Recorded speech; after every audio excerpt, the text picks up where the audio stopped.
welcome to the twice annual TinySeed livestream Q&A, where we answer all your questions about the TinySeed accelerator program. We've just kicked off our fall 2024 accelerator applications a couple days ago. You can go to tinyseed.com/apply if you are interested in applying.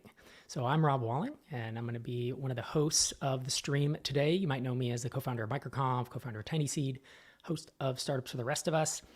And you might be wondering why the TinySeed live stream is on the MicroConf channel. And that is because TinySeed and MicroConf are intertwined. TinySeed is the funding arm of MicroConf. MicroConf has been the source, the go-to resource for SaaS bootstrappers for going on 14 years, going on 15 years actually.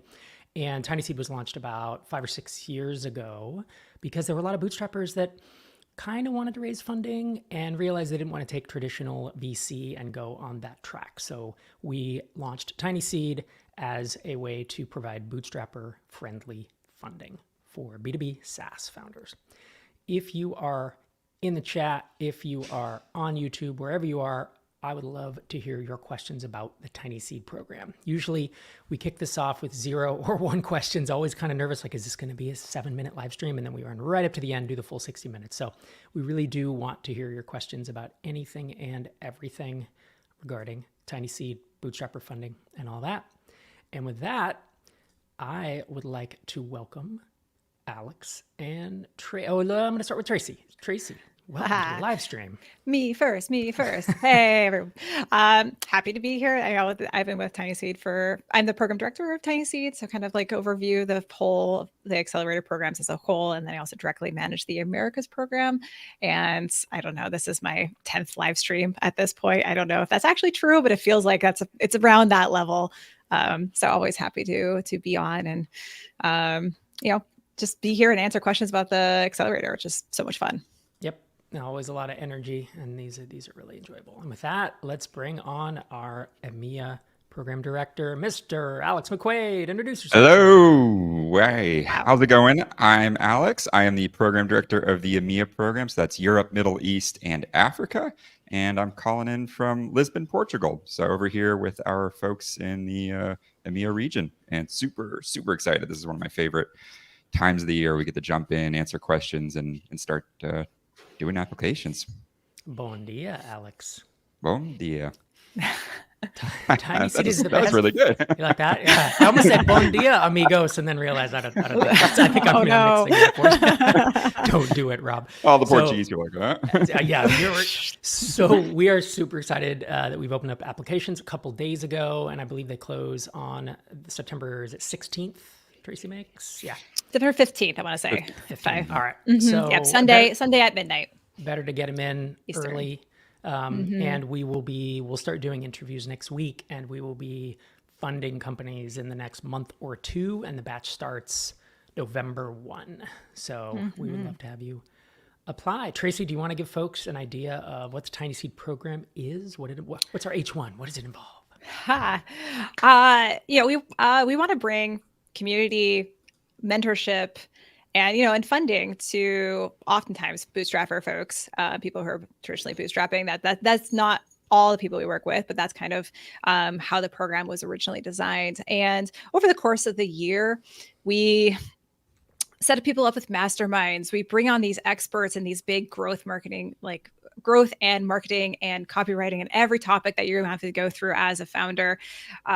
We have one-on-ones with the GPs of Rob and Einar, who's not here today, and it's a whole year of just shuttling content right into someone's brain. It's a really, really cool time.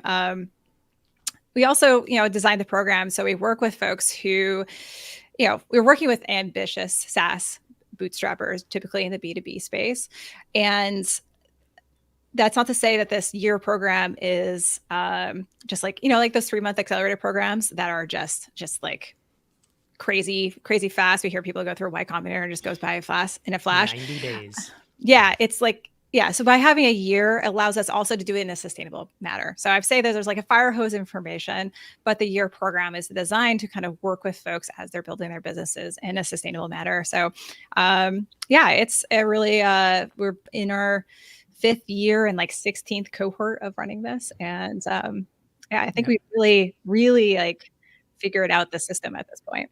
Yep. Yeah, it feels it is 7 or 8 modules, highly specific Yeah. stuff that doesn't appear anywhere else, not on my YouTube channel, not in my books. Things we've learned from working with the startups, the things that we see that can make the most amount of impact in the like growth trajectory of their business. That's in the first 3 months of the program. So we do have like a little bit of a stronger fire hose at that time. Yep. And the community, we have what, 250, 70, 70 over founders 200 now. Yeah. So that every year that becomes more and more, and it's access to these super intelligent, ambitious founders who most likely, whatever you're going through, somebody in TinySeed has experienced something and has feedback or thoughts to give. That's and a lot of folks come into TinySeed and they say, "Oh, I wanted the money," or "I wanted advice from you, Rob." And what I wind up saying is, "You'll want advice from me for about 2 weeks." And then what you'll realize is there are people in the batch that know way more about XYZ problem than I do. You know what I mean? Like we have, I'm a generalist. A lot of us know things across the board, but if you want to dig deep into SEO or into how you should structure Stripe discounts or how you should configure your HubSpot, like there's someone in the TinySeed, either in one of the batches, you know, as an alumni or a mentor who can help you out. With that, Tracy, you want to talk about our application flow so far? Yeah, it's actually really exciting. I feel like we've been on this like wonderful like upward trajectory. This is day 2.5, I would say, of our applications. It goes to September 15th, so it's 2 weeks in total.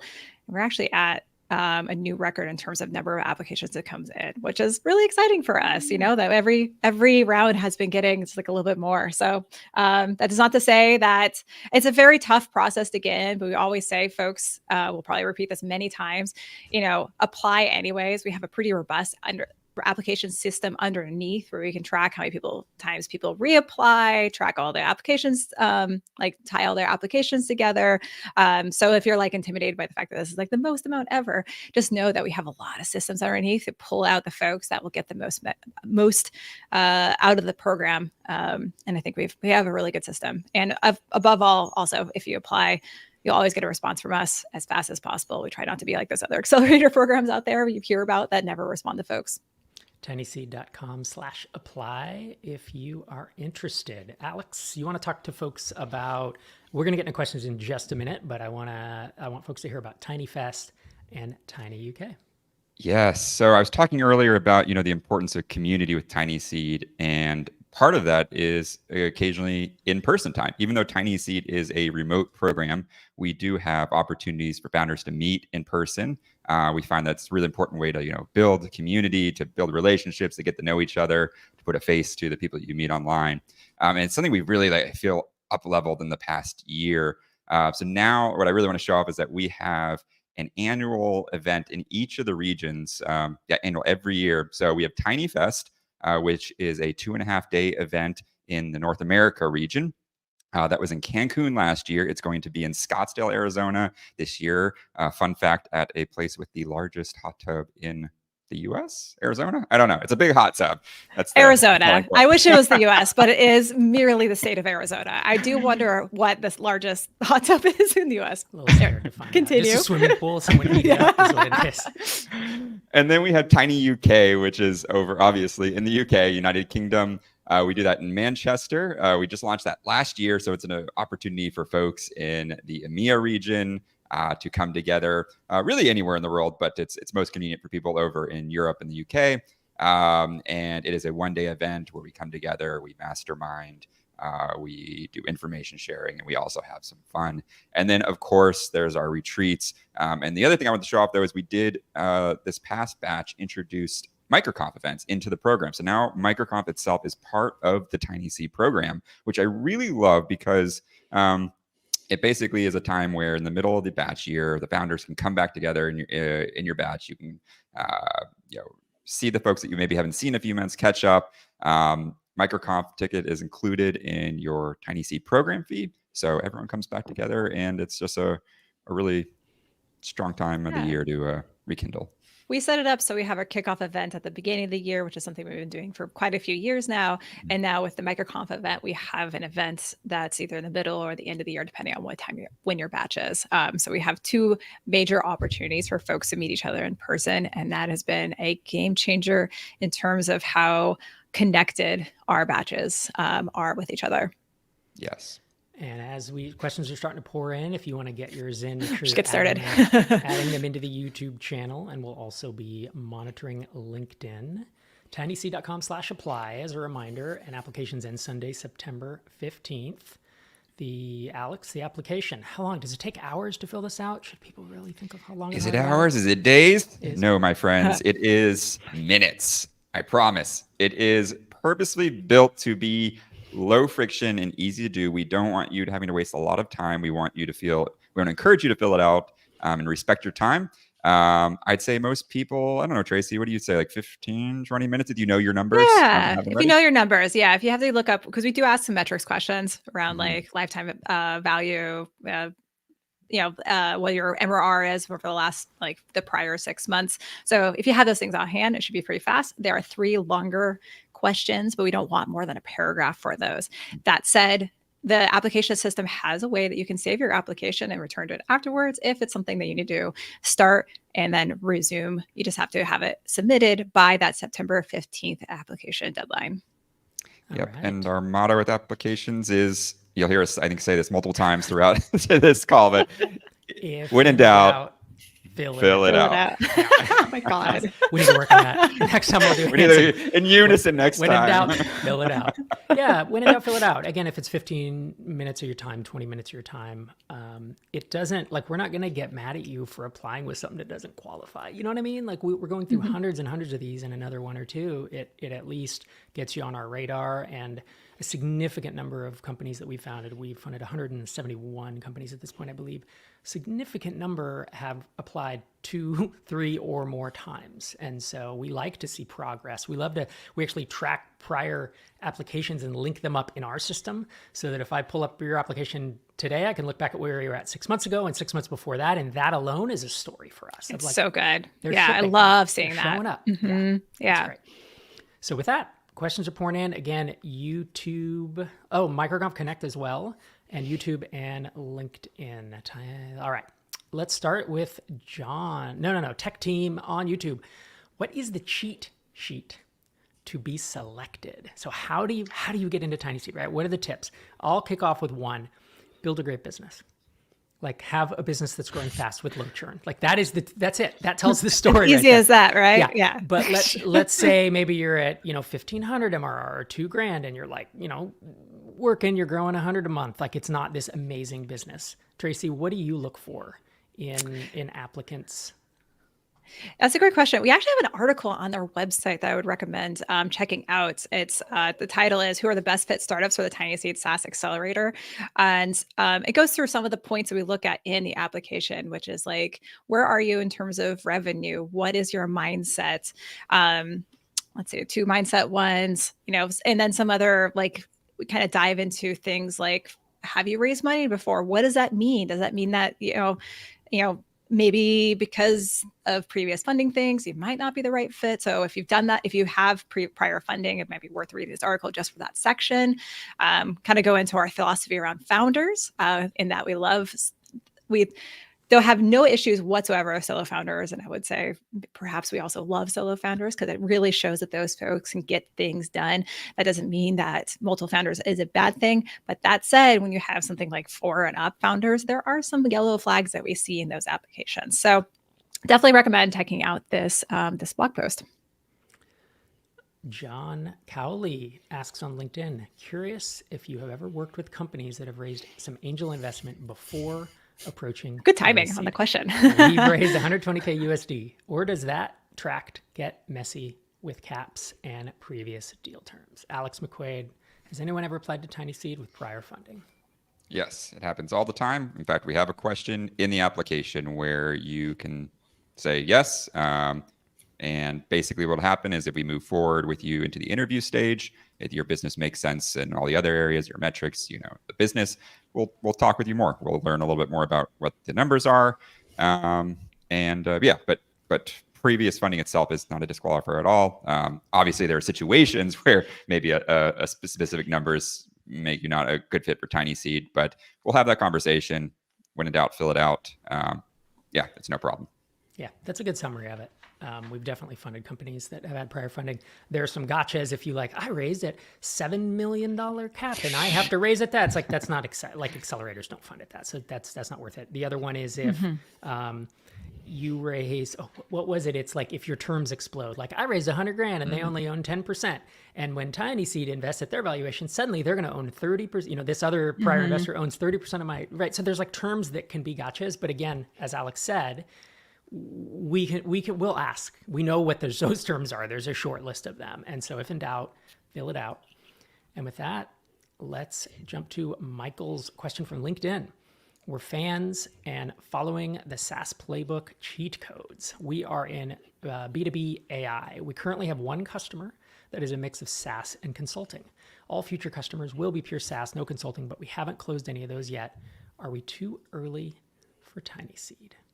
My short answer is it depends, and I'm going to pass it to Tracy for the long answer.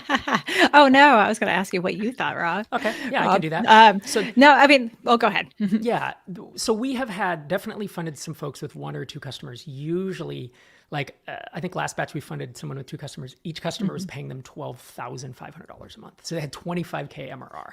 I'm not saying you have to be there, but if you have one customer paying you a few $100s a month, that's not a good fit for us. If you have one customer paying you $5,000 a month, we'd consider it. You'd be on the edge for us. So I would say, if in doubt, fill it out, and we can talk about it. Make sure to call out in your application. There's an MRR clarification, and try to be as specific as possible. Like if it's $5K a month, it's like we charge $4,000 for consulting, and they're paying us $1,000 for the software. We think we'll be able to charge future customers $1,000. What do you think about that answer, Tracy? Yeah, I mean, I think it's like when it comes to those money, if you have one customer at 100, that doesn't actually tell you that much about how much product market fit you have. But if you got to the level of having one customer pay you upwards of 5 figures, that says a lot more, in terms of how your sales process goes, how if people are being signed in for your service at that level. So I think that's a good way of kind of think about in terms of the information that we want to know about your company and how sticky, I guess it is, or like how much potential that it has in the future. Yeah, that's a good way to think about it. So the answer is I would apply. And you might be too early, but then you're on our radar. And then next time, in 6 months, you won't be too early. And hopefully, we'll see your prior application. You're like, oh, I had this one customer, and now my second application, now I have 10 customers. And indeed, the things that I had put in place are put in place, and it's working. Like, what a good story. That's the best story for us. Mm-hmm. Anything to add, Alex, before I jump to our next question? I think you guys nailed it. All right. Sasha from YouTube asks, how does your funding level change for companies with, say, 2K MRR at 2 months old versus a 2-year-old business doing 10K MRR? And I'll just jump in and say the age of the business is moderately I don't think we pay relevant. attention to that. It's not super relevant. Yeah. But I'll keep going. Does the funding remain the same with your equity changing? What do these funds and equity splits look like on both ends of the spectrum? So somebody has a background vacuuming. Might want to mute. I don't know if it's Tracy or Alex, but so it does change. And it's tinyseed.com/FAQ gives you our ranges. And I believe it's 10 to 12% equity for 120,000 up to about 250 is usually where we cap. I think we had someone doing 100K MRR that we gave $300,000 to. And if you're at 100K MRR, please apply and we'll give you $300,000. But the most common range is about 120 to 250 and 10 to 12%. And it depends on all the factors. So yeah, as businesses have more traction, do we give them slightly better valuation?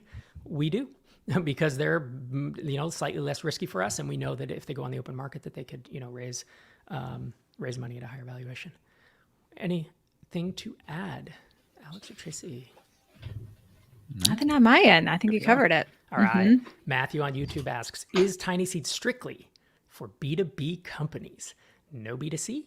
Sorry if this was answered in the audio. I'm in 2 meetings at once. All good, Matthew. Thank you. Having a real job is the worst. It is indeed the worst. We do need to cover this in every live stream, so I'm very happy you asked this. Tracy. I'm going to jump in if you don't mind. Sorry, Alex, if you had an answer for this.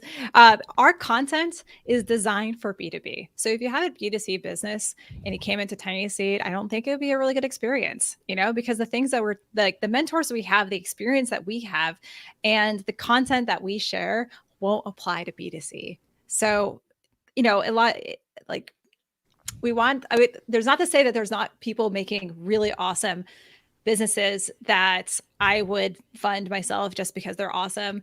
But for TinySeed, we want to make sure that folks that coming into the accelerator can get the most out of the program. And that means B2B. We want to fund companies we can help.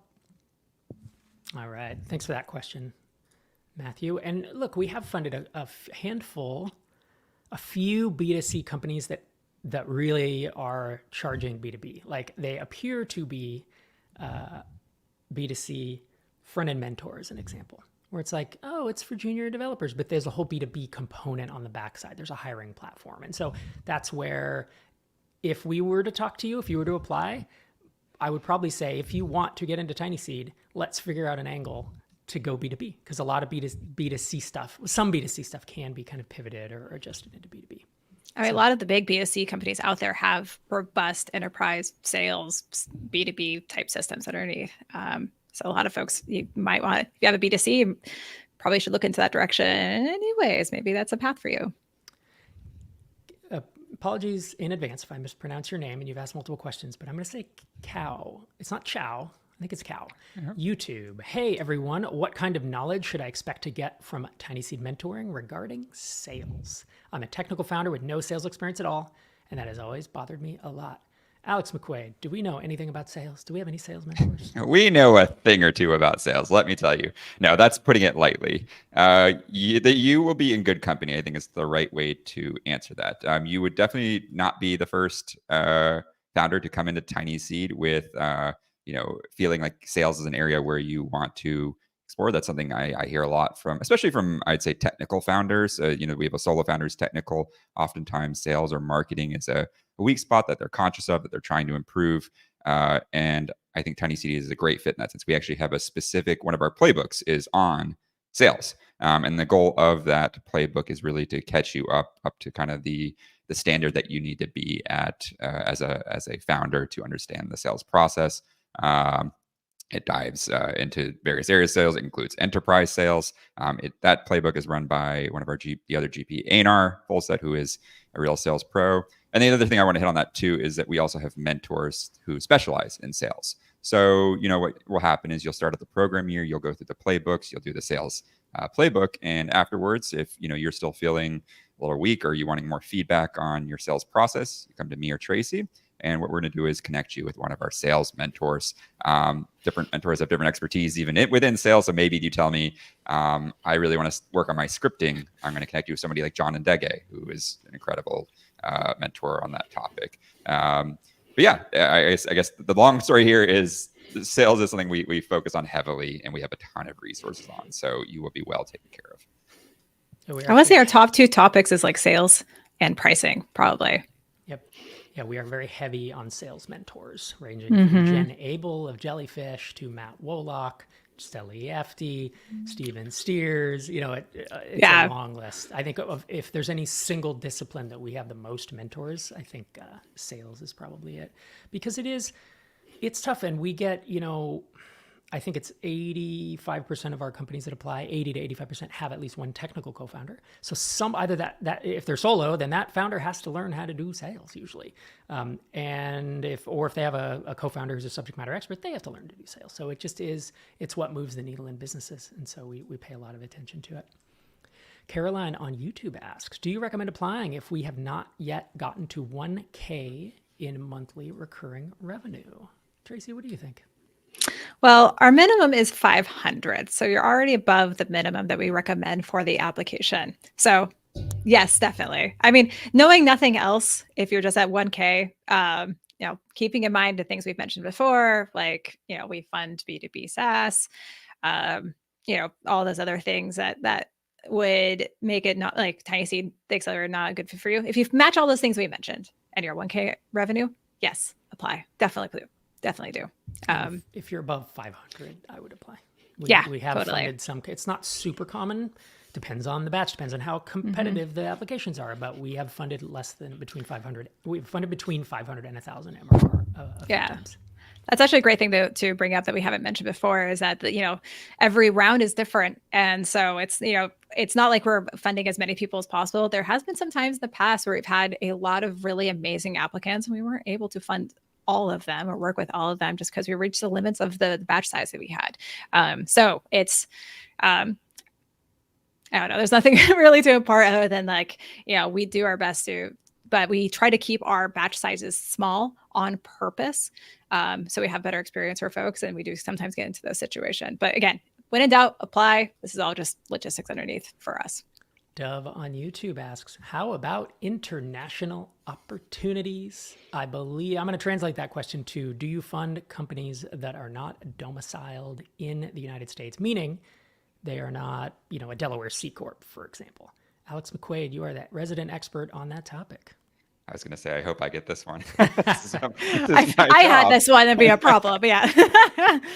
The answer is a resounding yes, absolutely. We found founders from all over the world. That the EMEA program was specifically made so that we could facilitate better founders outside of the North America region. And specifically to clarify, the EMEA program, the main point here is that it's convenient for people in that region. So we do our calls on European time zones, EMEA time zones, so that it's easy throughout the day. Our event is in that region. But yes, to answer your question, we do. There are a few stipulations. So we don't invest in every incorporation country. It's just not possible. To give some background, people don't realize this, but for every country that we invest in, we have to hire a legal team. And you can imagine that to hire a legal team for every country is impossible, or without an incredible amount of money. So we do accept companies from anywhere in the world, but if you're outside of some of our standard companies, which would be the UK, France, and US Delaware C Corp, we will, Canada, we will ask you to reincorporate. And that's a straightforward process. Nothing to be too intimidated by. Our legal team will help you out. There's lots of resources on that, but it's not a point against you. We have reincorporations every batch. It's just a process you'll go through. And I think I can let Rob talk to this, but there's also a lot of benefits to it. For some countries, you're incorporated, and it's kind of like a random European country. There might be benefits to being incorporated in something like the US Delaware C Corp.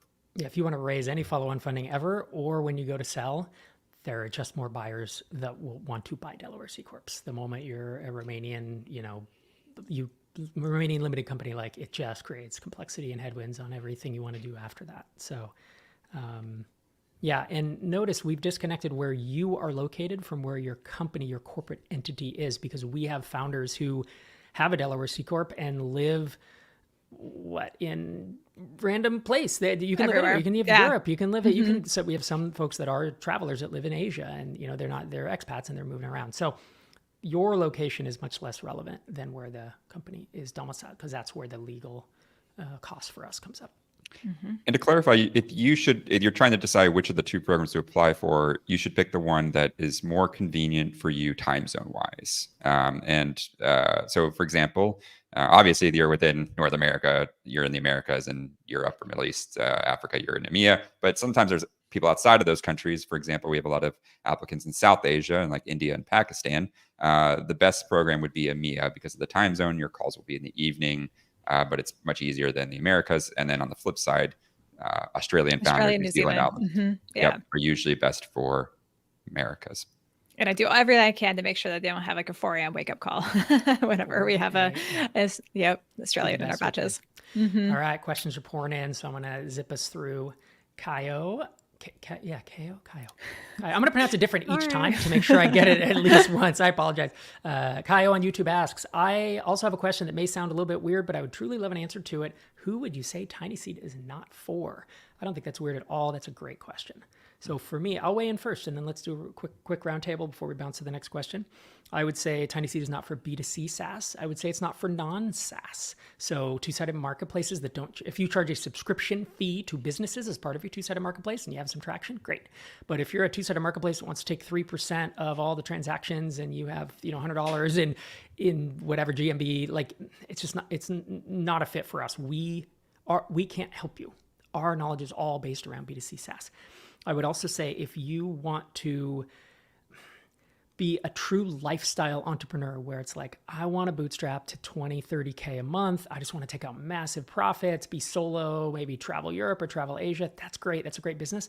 That is unfundable for us. We want founders who are ambitious and who want to get to 7 figures, meaning at least single digit millions in ARR, and who want to sell for at least $10 million USD or more. We've talked recently about Gymdesk, if you've been paying attention to our feed, as well as Startups to the Rest of Us, where Eran Galperin sold a majority of his B2B SaaS company through TinySeed for $32.5 million. So it is 100% possible to do that. And, we don't have to have outcomes that size, but we really do like them. So that's, I think, my initial thing is, I would say don't raise any, man, if you want to be a lifestyle bootstrapper, go do that. I did that for many years. It was great. Don't raise funding from anybody then. There is no funding source where the numbers make sense. Tracy, you have other thoughts? Yeah, I have 2 thoughts. One would be folks who are looking for just funding. So if you're comparing TinySeed with other angel investments or other ways of getting funding out there that are not accelerators, the terms are probably we take more equity than the typical angel investment, and it's due to the accelerator program. So if you're coming in for TinySeed and you just want to have just funding, you're not interested in the accelerator or whatnot, wouldn't say we're a good fit for you. And then the second thing, kind of like a secondary point off of Rob, if you're kind of person who likes working on lots of different things, so you're going to launch something, you apply for TinySeed, but you're also like launching another thing, you have like a bunch of different projects in the air, and you're kind of just working on all of them. We want folks to be solely focused 100% on the company that we funded. And so I know there's some folks out there who just love to launch different things. But for folks who are in TinySeed, we want you to be 100% all in on that one product. Yep. And I want to add to what Tracy said about our funding valuations. We are not the cheapest money. You can go get cheaper money from angels. I believe we are the best B2B SaaS accelerator in the world. We have had people turn down offers from Y Combinator to go through TinySeed and have no regrets once it's done. So that's the value we bring. 75-80% of the companies that apply to us or that accept funding don't need the money. The money's a bonus. What they want is the advice, the mentorship, the community, the accountability. That's the value here. So I really want to underscore that with Tracy's point is if you're looking for cheap money, meaning a really high valuation, I can go and raise from this dentist across the street at $5 million, then you should go do that, because that dentist is not going to bring the best B2B SaaS accelerator in the world like we will. Alex, let's pass it to you, and then we'll bounce to the next question. Can I just point out you both got 2 things, and I've slowly watched my list dwindle. But I got one thing left. If you are not ready to take action, I would say is not a good fit. And sometimes that's okay. Maybe you're not ready to take action now, but TinySeed is the best fit for founders who are ready to come in to use the knowledge that we're sharing, the mentorship, and to put it into place to grow their company. People who are going to be hemming and hawing and not ready to kind of move with the resources that we have, I feel like the program just isn't going to be as much benefit. The founders who I see succeed the best throughout the year are the ones that are taking what we're giving them and putting it in place and quickly iterating. Bias towards action. I think that's something Rob has said. Mm-hmm. Yep. Anar and I, that's great.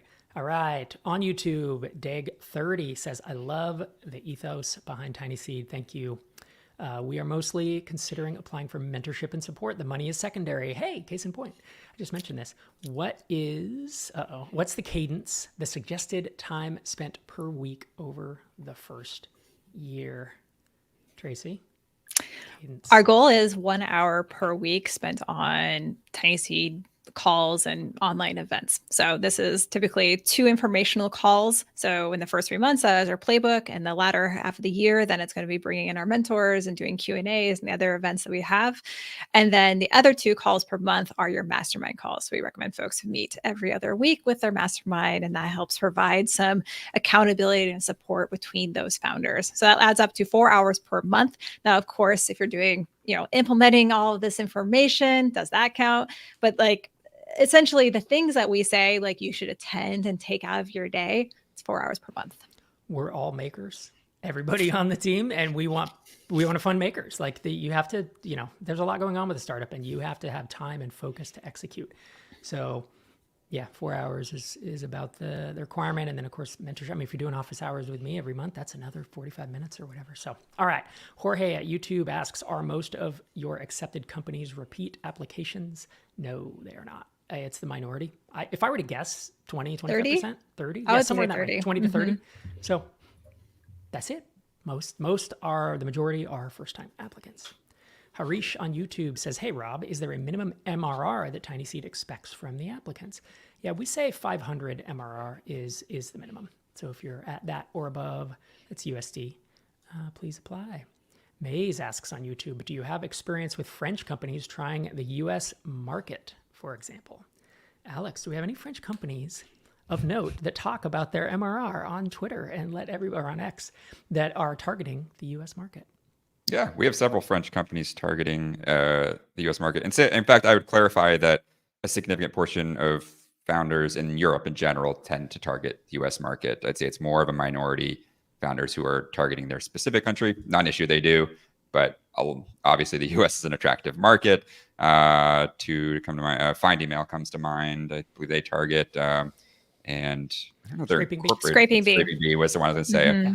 They're incorporated, but I believe they're French incorporation. Yeah, and Scraping Bee is public about their revenue, which is why I brought them up. And last time I want to say they're not public anymore because they've reached a level where they don't want to do that anymore, which makes sense. Yeah. But they did, publish for a long time their growth as a bootstrap or semi-bootstrap company and where they were. Go to x.com/scrapingbee if you want to see that account and maybe go back through it. Craig on YouTube says, I missed the first few minutes. If we don't get into TinySeed this fall due to not having revenue yet, or I'd say, frankly, any other reason, when is the next time to apply? We haven't answered that yet, Craig, so thanks for asking. Tracy Makes, when is our next application process opening? Application process will open next February.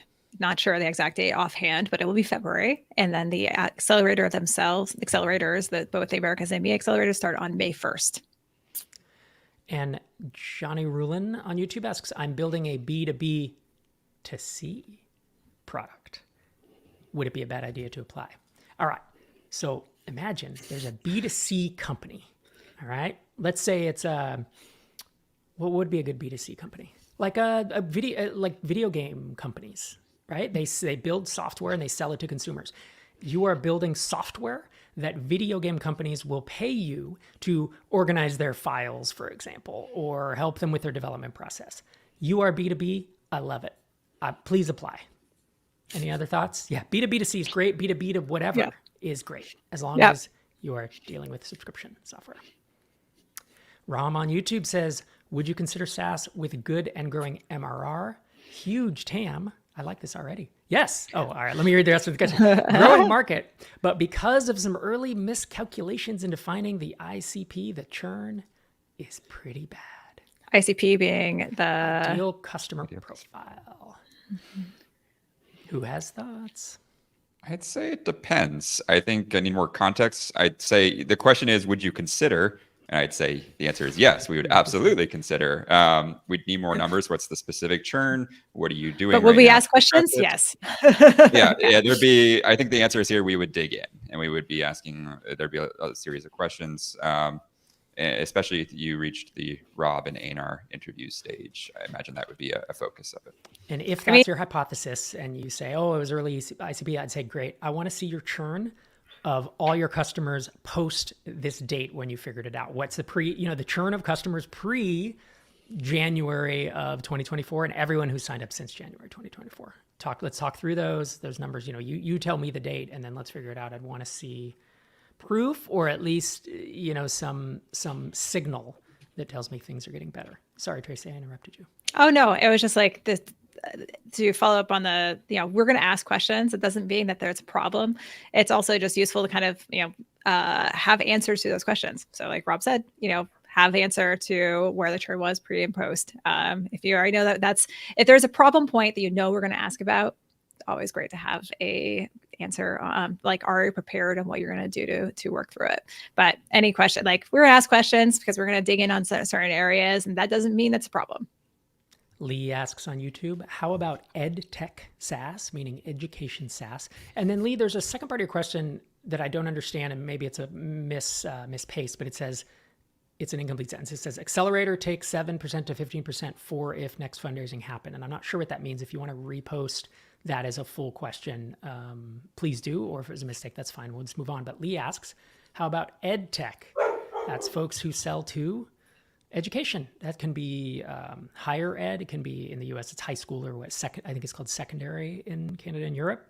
That can be K through 8. That can be universities, colleges, anything. Have we invested in EdTech, Alex? Yes. In fact, just in EMEA alone, I know we have several companies. Top of my head, Teach and Go is one, and Hidden App, who just rebranded. I'm forgetting their rebranding, but the longest is Centuro. That's it. Mm-hmm. Yes.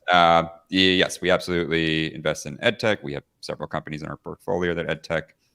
It's great. Caroline on YouTube asks, thanks for all the questions, Caroline. These are great questions, by the way, everyone. Thanks for posting them. We have 6 or 7 left, and if you keep bringing them, we'll get through them. We have plenty of time. Caroline asks, what are the obligations founders get regarding TinySeed? Dividends, I guess, but what would be the timing? So what you do is you can pull out dividends or not. And most of our companies, in fact, reinvest in growth and don't pull out dividends. You have the option with TinySeed. So let's say that we fund you and we own 10% of your company. You have what's called a participation threshold, which is you can pay yourself, each individual founder can pay themselves up to $250,000 US. And it's in tinyseed.com/FAQ, all of this, but you can pay yourself up to $250,000. Any money you take out in addition to that. So let's say you have 2 founders, you can take out $250,000 each. So $500,000 US and pay TinySeed nothing. The moment you go above that $500,000, that is your participation threshold. And any dollars you take out above that, TinySeed gets our pro rata share, which in this case would be 10% since we own 10% equity. As I said, that is the vast, vast minority of companies, because pulling money out of a company hampers growth, and growth is what gets you there faster, but it also really accelerates your revenue multiple if you decide to sell. And frankly, everyone sells eventually, not just TinySeed. It's just like B2B SaaS is so valuable. So that's really the obligation. I mean, there is also obligation around like reporting, like once a month, we want an update with your updated MRR and financials. And anything I'm missing, Tracy? That's pretty much it. All of the things, the online events we do, pretty much everything we do for the Accelerator program is optional, because we know that founders go through periods of times where they're more information gathering. And then there's periods of time where they are literally have to be heads down working on whatever they're working on. And so we don't want the TinySeed Accelerator to come and interrupt that. So all the the playbooks and everything is recorded so folks don't have to attend them live. So I think Rob went over that, the actual obligations really well in terms of like participation in the program. We're not taking attendance. We're not scoring anyone because we know that, we want to be respectful to the work that our founders are doing. And Caroline, I really want to call out the second part of your question, which is dividends, I guess, but what would be the timing? The timing is up to you. Timing is up. The founder knows best. We own between 10 and 12% of your company. You own 88 to 90% of it. You have way more skin in that game than anyone. And so we believe, you can come ask us, hey, should I do this? But we believe that you as the founder have the best idea of how much cash do I want to put towards marketing, towards sales, versus pulling out for dividends above this participation threshold. So the timing is really up to you. Good question. Thanks. Next question, Ignacio on LinkedIn. How much revenue should my startup have to be considered for the accelerator? Minimum of 500 USD in recurring revenue, monthly recurring. Evangelos on LinkedIn says, is it possible to get funding without having a company set up, but with an active subscription business that already has positive cash flow? Yes, it is. In fact, almost every batch has someone who maybe doesn't have they want to switch. They're like, oh, I was a LLC and I want to become a Delaware C Corp, or I don't have anything and I'm going to, funnel it in. We have Stripe Atlas, and I believe we get a discount on that. And that's usually what we recommend people. The docs are clean. There's IP agreements. Everything's just built in. It's really inexpensive, and we are so familiar with it, and so much of the world is too. And so that's usually what we do is be like, probably want a Delaware C Corp. Maybe you want a Delaware LLC, but we can get you that link. Yeah. Part of the application there is your company incorporated? Yes, no. And so if you say yes, then it's going to ask you more information. But if you don't have a corporation, then you can just keep it at no and move on to the next question. Eli on LinkedIn, do you accept companies from Lebanon? Yes, we do. They'll fall into the EMEA region. So if you live in Lebanon, yep. But if you are incorporated in Lebanon, you will have to flip into into UK Limited. Yeah, exactly. But still apply. And just to clarify, you don't need to take care of the flip or anything before applying. If we move forward, we will go through that process during due diligence. Christopher on LinkedIn, is there an expected period when TinySeed is looking for an ROI? Is there an option for additional funding to extend the runway as we grow our user base? So there's two different questions. Is there an expected period when TinySeed is looking for ROI? I mean, our funds are 10 years long. We have options to extend those. So in a broader sense, I think there's a lot of time. Since we're indexed across, 171 companies, and soon we'll be above 200, there's just companies at all times doing all different things. So there's no pressure on you individually to be like, clock starts now. 3 years from now, I want you to it's nothing like that. It's like, do the thing, grow your business. That's what I want you to do. I want you to grow that business as fast as you can. I want you to have an amazing outcome. Nothing makes me happier than the TinySeed millionaire rate, which is 43% of TinySeed companies that have either shut down, written off, or sold. 43% of those founders are now millionaires. That's it. That's why we do this. That's amazing, right? So I want you to grow this thing as fast as possible.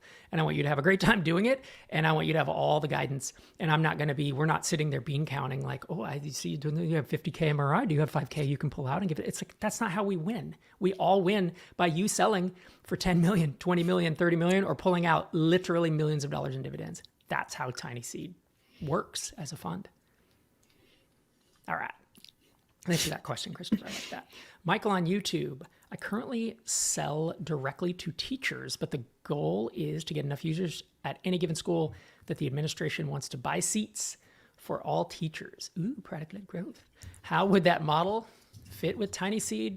Tracy Osborn, Alex McQuade, I'll pass it to you. Yeah, I think it fits in, assuming you're working towards selling to the administration, that would be B2B. We have, like we mentioned earlier, with Edtech companies, and they are focusing on Edtech. I feel like, Rob, you might be able to get better clarification on the structure, but my broad answer is it fits fine if that's your goal. Especially, I'd say your competitiveness would be better if you've sold to administrations. If you come in applying and you're only selling the teachers, but still fill it out, but let's see. But working towards administration, then you're going in the right direction for TinySeed, I think is what I'm trying to say. For sure. That's the way to say it. And it depends on how competitive this batch is. We might say, you know what, we're willing to take a flyer on you that you'll get there. Or we might say the batch is pretty competitive. Get there in the next 6 months and reapply.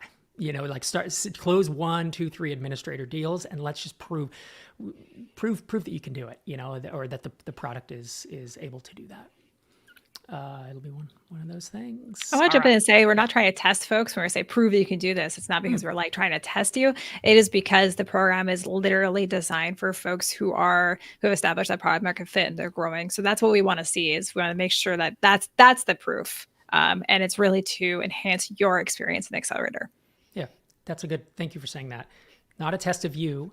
It's a test of the business. Mm-hmm. Does the business have strong enough product market fit that you will fit in with the rest of your batch mates who are super ambitious, who all have some semblance of product market fit. And, it is many hands makes light work. No, wait a minute. That didn't make any sense. All right. Antoinette on YouTube. What if your company has an agency that is funding the development of the SaaS, and the platform development will be completed and launched this month? Could the monthly revenue of the agency be used, Alex McQuade? No, you're not going to want to use the agency revenue when reporting your MRR on the application.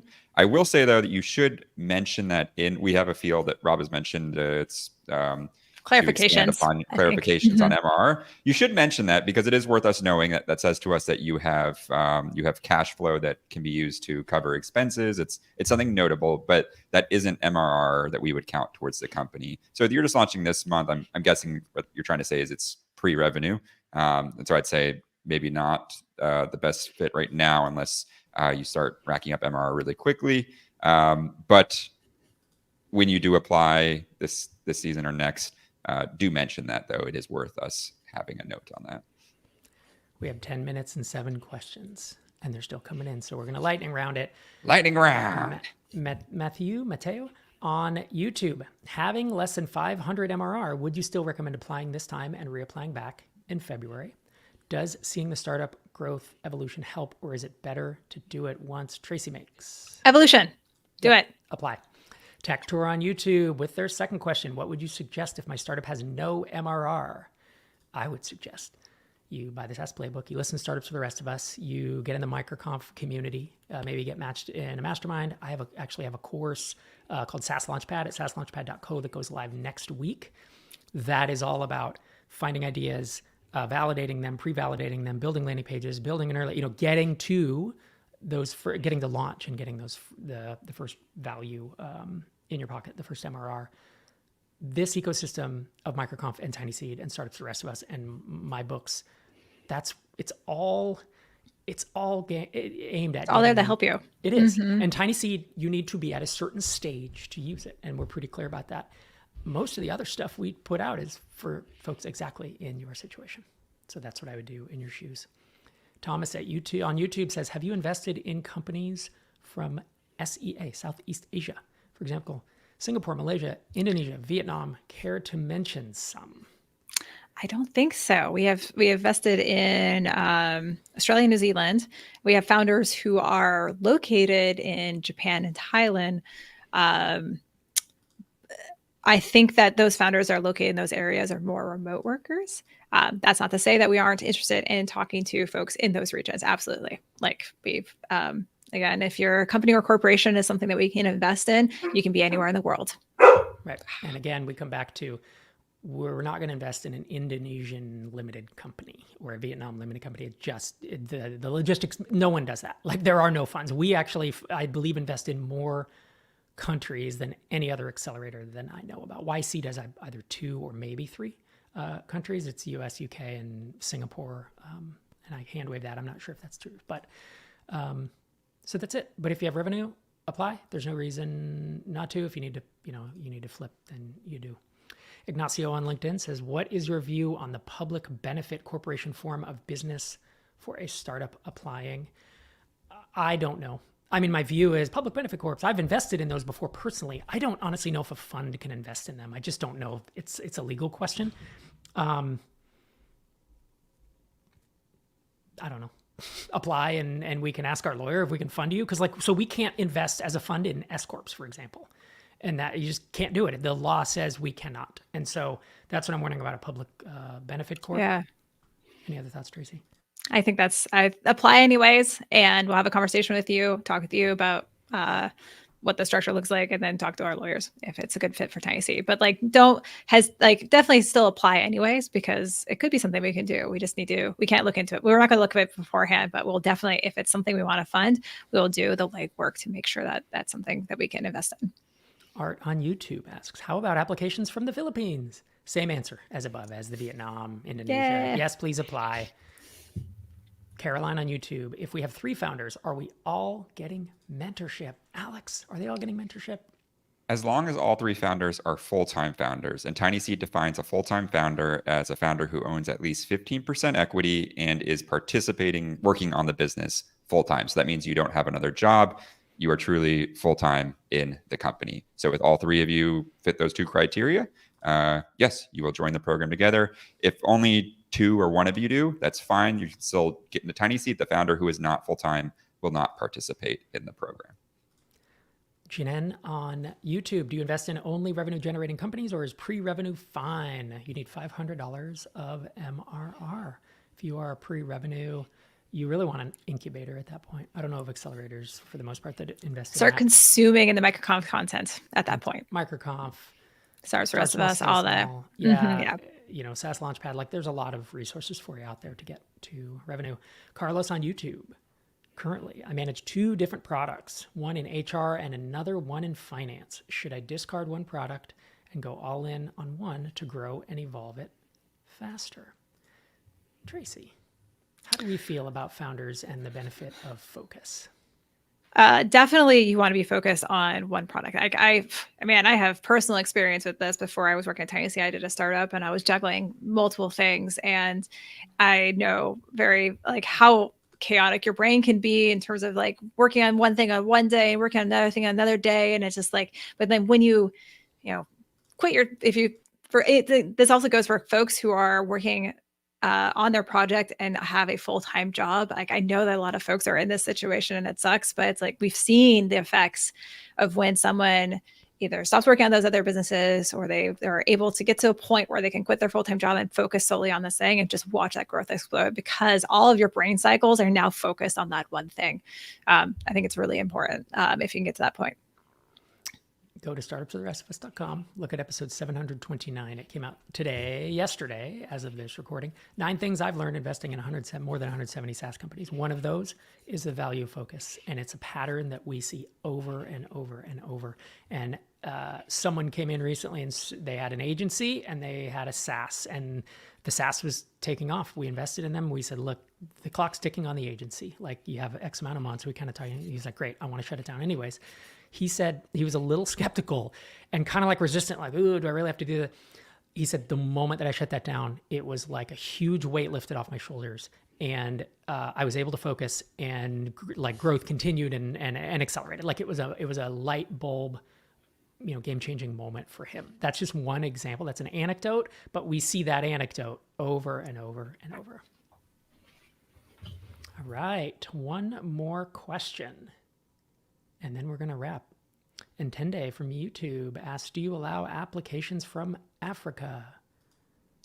Yes, please. And thank you. We do. You will apply for the EMEA program. So any companies in where the founders are located in Europe, Middle East, or Africa in this case, please do apply. We would love to talk with you.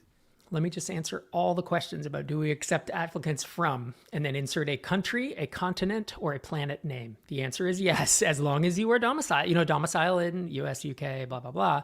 But you can be on Antarctica and you can be in a company, you can be living in a country and have all your employees in a country that we have never funded a company in. And as long as your corporate entity is in one of the countries that we fund in, we will fund you. Or something to note, it's an option. If you forget what we said, you don't know which program you should be applying for, there is a option in the application where it says, what program am I applying for? And it says, I don't know. Put that. And when you, if we have an interview with you, Tracy and I will figure out what the best program is. We'll talk with you. So if you're kind of like an in-between time zone, don't worry about it. We'll work with you. I do want to sneak one more question in. I said no more, but then it appeared, and I like this question. It's from Ceylon on YouTube. What company/founder risks would make you avoid investing in a company? The answer is it depends. But to be honest, the way I look at it, I look at the metrics of a business. So if you have really high churn, it's like, you got to convince me why that's not a problem, because churn is basically the death of SaaS. If the founders are raising from us and collectively they own less than... Certainly if they own less than 50% of their own company at this point, that's a real problem. And if it's less than probably 70, 75, I'm going to be asking some serious questions of like, who owns this other stuff that isn't working on this business, right? So there's a cap table, ownership issues. Sometimes there are spaces that I think are pretty tough to be in. It's like, we've been down this road before and I know that this space you're going to get clobbered in, right? So there's some institutional knowledge there. Tracy, you have one or two things that are disqualifiers for you, or should we just head to the outro? I think I'm going to repeat to that the note to go look at the best fit startups blog posts, because we do talk about, I think, platform risk I think that's one of the major areas of that blog post. So take a look at that. And we have invested in companies with platform risk. It just depends. That's where you're in the nuance of it. But you know that you're going to have headwinds or potential headwinds, I guess, when you have platform risk. Yep. All right. Applications close. They're open now and they close on September 15th. TinySeed.com/apply. If in doubt, fill it out. There's more info at TinySeed.com/FAQ. If you have other questions, please reach out to Tracy and Alex at hello@TinySeed.com. TinySeed is a very small group. If you interact with us on Twitter, it's usually Tracy or Alex. If you, it's Tracy. Wait, if you answer hello@tinyseed.com, it's Tracy or Alex. It's not like we're some huge organization, so you can reach out to us. And if you want to hear from other founders who have gone through TinySeed, go to tinyseedtales.com. That'll show you a bunch of Startups the Rest of Us episodes. I think I've released 3 or 4 seasons of that, and you can get a feel for the experience of being in TinySeed. And of course, head to tinyseed.com and join our mailing list if you decide not to apply this time, because we will let you know. We'll get back in touch when our next applications open. Tracy, any closing thoughts for folks? Nope, I think that's it. I think when in doubt, fill it out. We want to see your application. We want to start having that history with you. And hopefully this has shown that we are very real, down-to-earth folks that I'm biased are awesome to work with. So we hope to be working with some, if you're interested in TinySeed, please apply. Alex, parting thoughts. Come join us. Please apply. And if you have any questions, like you said, hit us up. Happy to share more about the program if you didn't get a chance to have your question answered today. It's been great having you here. Thanks so much for the awesome questions. Thanks for watching. Producer Ron, take us out. Bye, everybody.